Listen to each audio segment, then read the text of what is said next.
After watching basically 5 episodes worth of Oshi no Ko, given how long the first episode was, that was more or less the equivalent of 4 episodes. So after episode 2, we really have a good idea of what the show wants to be. And while we knew episode 2 would be different than how episode 1 ended, like there's no way you just continue to do shocking deaths and kills. However, at the end of the day, what episode 1 was a story that broke down the walls and really dived into a side of the idol industry that honestly Japan tends to shy away from. And there's very few anime that truly do a deep dive on the toxicity both on the work culture to the overly obsessed fans. But the thing that really tied everything together was the great family bond between Aqua, Ruby. It was a fantastic family dynamic. With episode 2, what do you do now that you removed the mother that kind of held that family together? Well, episode 2 did exactly what I loved about the first. It continues to show the bad side of the idol industry as Aqua is now a lot more mature, a lot more emotionless at face value. But the fact that he refuses to let his sister get roped into what caused their mother to die by faking phone calls and making sure that she thinks she keeps getting denied, even though pretty much any agency would probably hire her in a heartbeat, as we have the goal to find his father and kill him. That is the ultimate goal. And based on how episode 1 ended, we thought he was going to become an actor, and what ended up happening was he determined that he didn't have the talent for it, and as long as he worked on productions, whether filming or editing didn't quite matter, he would someday find someone that if he could get a piece of DNA, he could confirm and his revenge could happen. But we're not going to just jump into that. It could take a long time. I mean, they literally did a time skip and now they're entering high school. So yeah, it's going to take him a long time to figure it out. But episode 2 did exactly what the first did, minus the deaths. All I do is I leave this episode saying there's no way it was that good. There's no way that episode 1 wasn't a fluke and episode 2 somehow managed to keep up the momentum, but it did. Some people like to say, well, you know, everyone's only talking about because of the big deaths. But I mean, I watched 4 episodes worth of content last week,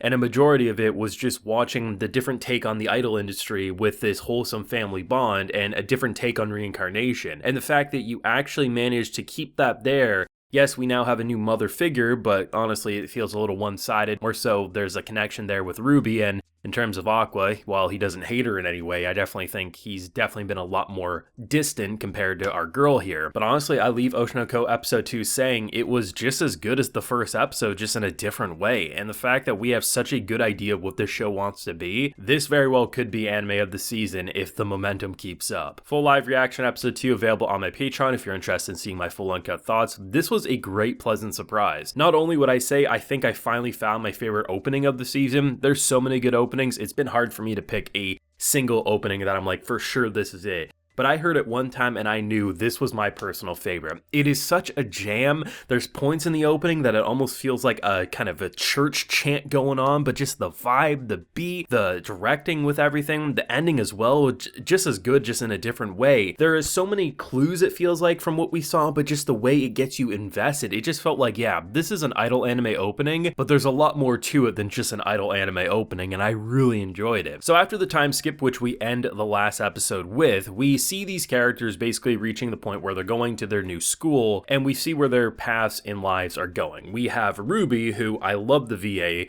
I think she does such a good job. Honestly, I was expecting more of like a moe blob, maybe high-pitched voice, but they casted this character perfectly. It just feels like someone who can be that sweet, adorable idol, but also has a bit of a fiery side that she refuses to back down from. And when you see her cry because she gets the call, which it turns out is actually from Aqua, about her being denied the idol point, it's just like, man, you just felt bad for her, right? But you understand why someone like Aqua is like refusing to let her go down that path. Not only will you have to retire, like say you make it, right? You have to retire by 30 anyway because you're too old at that point, and most people who have to get a different job. Like there's no reward, and literally our mother got killed by a stalker who was crazy. Like there's only risk. But we also can see, based on who she was originally, not only did she love Ai as a person in her first life, she also couldn't move. She couldn't do anything. So now she's in this new body where She wants to carry on her mother's dream. She wants to do the things that she always believed in. And for those short few years, it really meant everything to her. So you see the passion and you see the drive and the fact that she wants to make her dream a reality, where then you have someone like Aqua who his entire goal and dream is just to kill someone who hurt him and his family. And I love that the director has continued to be a mentor role for him, even if they do meme him still living at home in his 40s. I think the mother gag's gonna be fantastic. I don't remember the last time there was such a good joke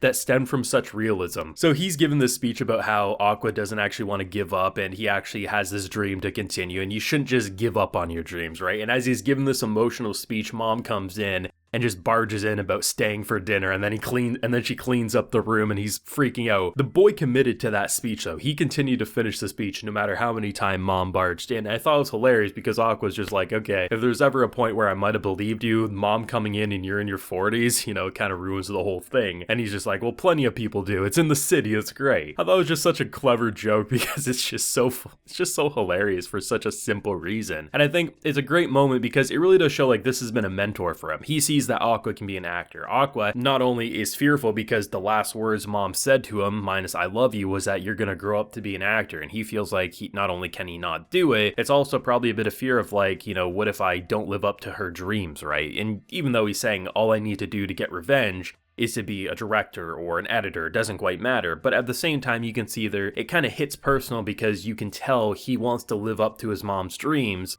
and doesn't quite know if he can. And I think it's a great hook, right? You see where the sister side's going, you see where the brother side's going, and you see where new adoptive mom's going as well in terms of finally building a new idol group, which is honestly the best choice we have here, because one way or another the sister was getting roped into an agency. It's much better we use Ai's previous agency, which now is making an up-and-coming idol group. Though I don't think it will stop any sort of bullying and potentially backstabbing, because all things considered, I mean, I would be shocked if Ruby doesn't get some sort of like comments like you're only here because your mom let you or something like that. But I imagine her talents will speak for herself and obviously will allow her to succeed. I'm hoping there'll be at least one point where like, I don't know, she'll let her hair down or something and people will get a glimpse of Ai from back in the day, and maybe that could be like a signature design or something. It could really help her pop off, but I guess only time will tell. The thing I'm really happy about visually is that they're keeping up with the eyes. The eyes are beautiful, whether it's the very end of the episode from the childhood actor who we saw who could cry in 10 seconds, or as they know her, someone who can lick up baking powder. I was like, okay,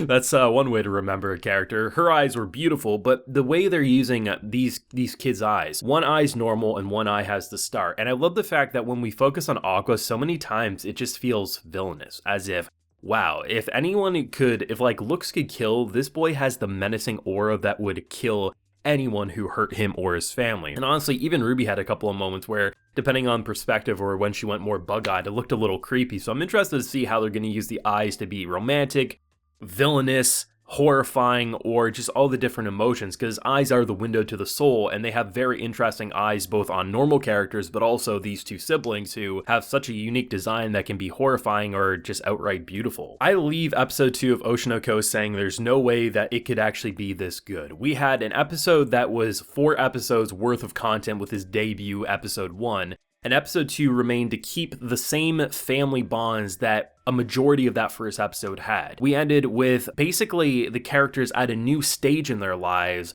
and honestly, both sides of the family story are so interesting, and I can't wait to see where they take it. Let me know what you thought down below though. Drop a like if you enjoyed, subscribe if you're new around here, ring that bell of course so you can get notified when I upload on the channel, and like I mentioned, full live reaction is available on my Patreon. And while you're there, you can also get a video shout out. So today we have Darthwin Wright, Dashi Lee, and X Nico. So I appreciate the support everyone. Please take care and have a good one.